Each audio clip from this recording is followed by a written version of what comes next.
also the Director of Emergency Management, Pat Collins. Thank you, Haley. Good afternoon. Thank you, everybody, for being here.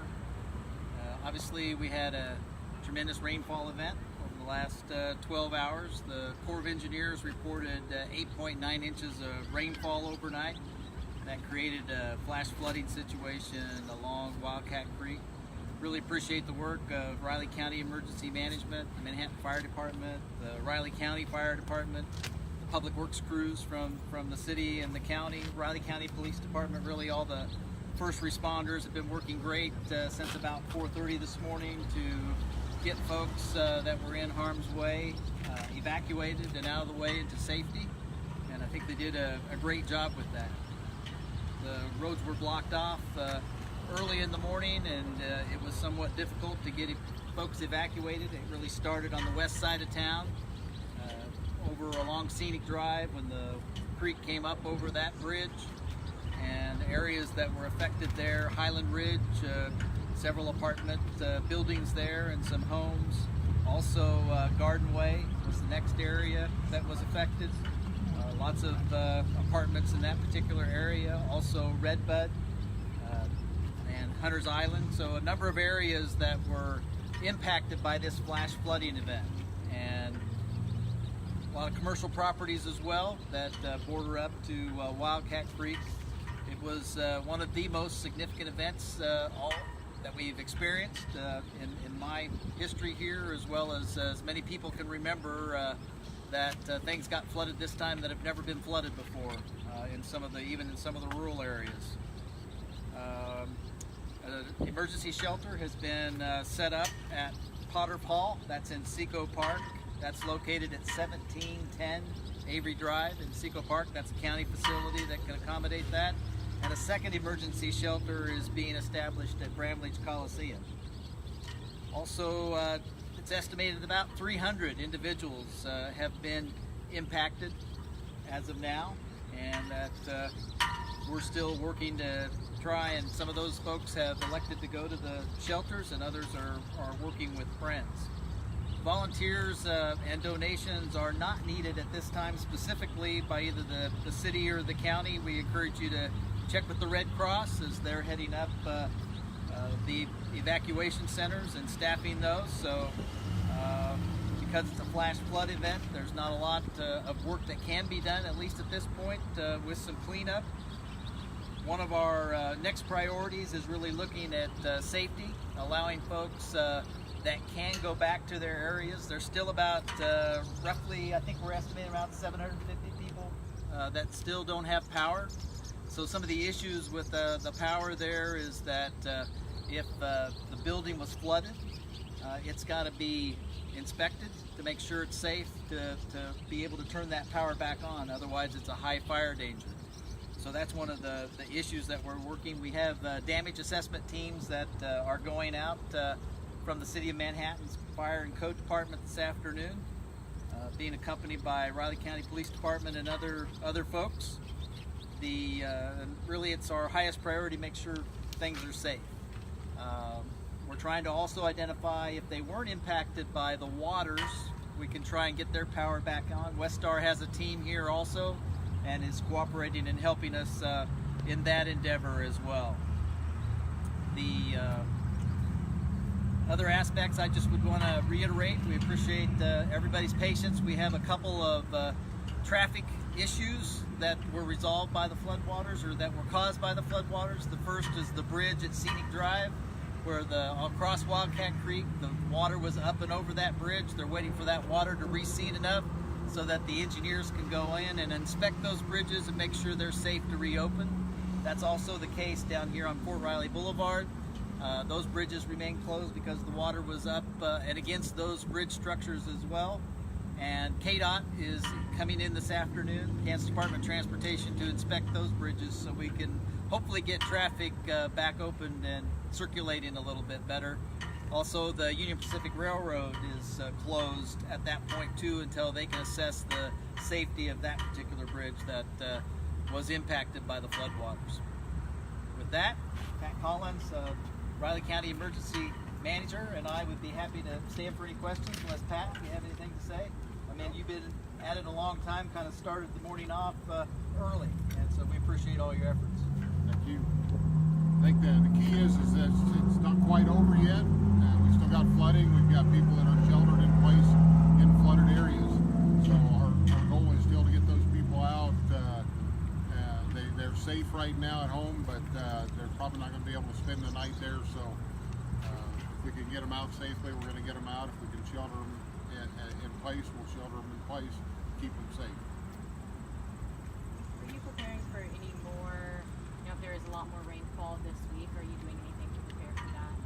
We are. We're actually taking some names. We've had some people offer boats, and we found out that we didn't have near enough boats this morning when we needed them, and so we're taking some names for people that have flat bottom boats that would move around through flood water, and trying to identify another shelter if we need it. How many people did you rescue boats? Any way you could get in to get them? We really don't have a good number right now. I know there were at least 20 people that were transported by boat. Now, I wouldn't call that rescue, but they were transported by boat. What does something like this do for the conversation about Wildcat Creek, just kind of in general? There's always kind of been that worry about flooding concerns with Wildcat Creek. Is this just kind of one of those freak things, or is there something that could maybe prevent something like this in the future at all? I think certainly one of the things that we've been focusing on is how do we actually, you would know from our city commission agenda, we've had some buyout programs through FEMA along the corridor, and this was a greater than normal event, so I think we're saying it's at least over a 500-year event, probably somewhere in that 700 to 800-year event. We'll have to see what the data is on that, but again, things were deeper and more homes and businesses impacted than there have been in the past. So, that's just one of those things that you have to take into consideration as you get one of these extreme type rainfall events. How high was it? I guess you said this is the highest event. Do we have numbers on that by any chance? Well, we had, as far as the amount of water coming down.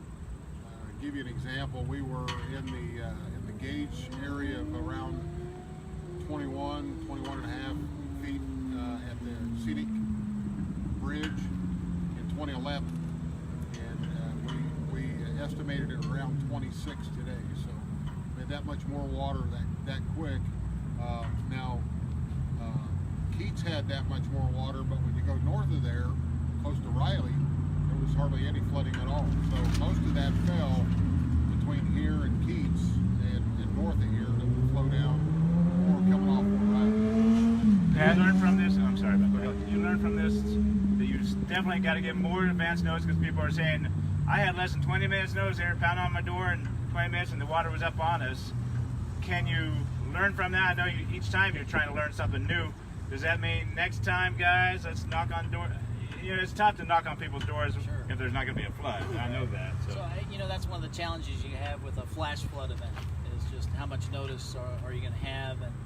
And I think the Weather Service and some of our alarms that we have instrumentation upstream. That was something we've added over the years, is trying getting more instrumentation in the watershed to kind of trigger some of those aspects. I know, Pat, we have specialized sirens along Wildcat Creek, 2 or 3 I believe, and they sounded those. It's a different noise along with an announcement, so I think the first time you sounded those this morning was around 5:30 or 6 a.m. So again, these are, they're an outdoor alarm.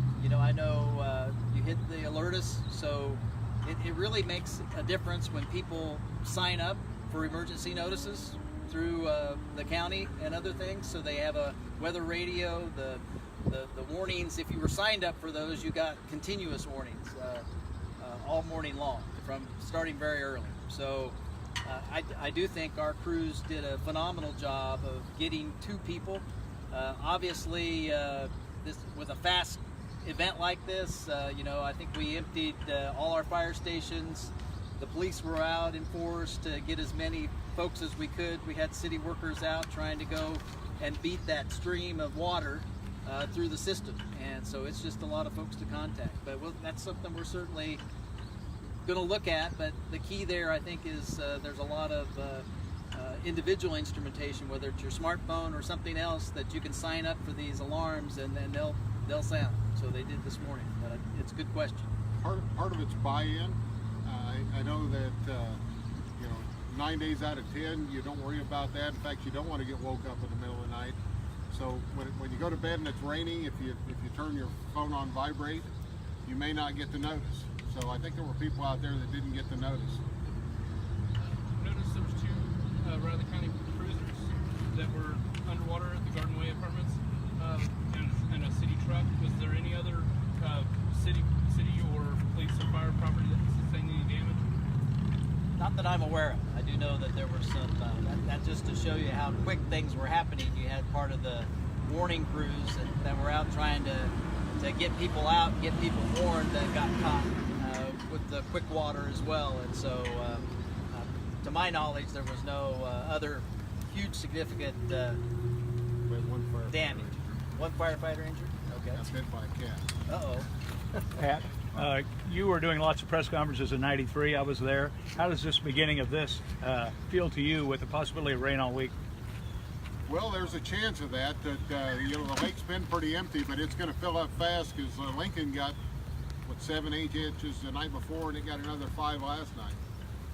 So that's where our water comes from. I think one of the big differences, is with Wildcat 93, the Kansas River was flooding. So Yeah. there wasn't any place for the water in Wildcat to wash out into. We would have much worse situations this time with this kind of event with high water on the Kansas River. Any injuries or anything? You said what was the cat? Just the one. I Oh, think okay.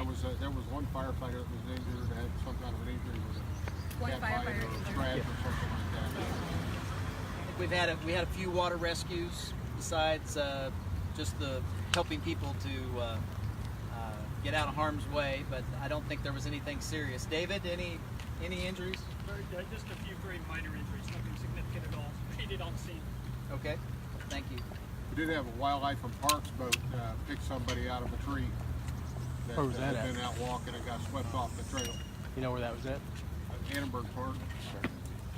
And we had a lot of great support from some volunteers with boats this morning, and that helped get some people out as well. So we appreciate that. And If we still have more questions, we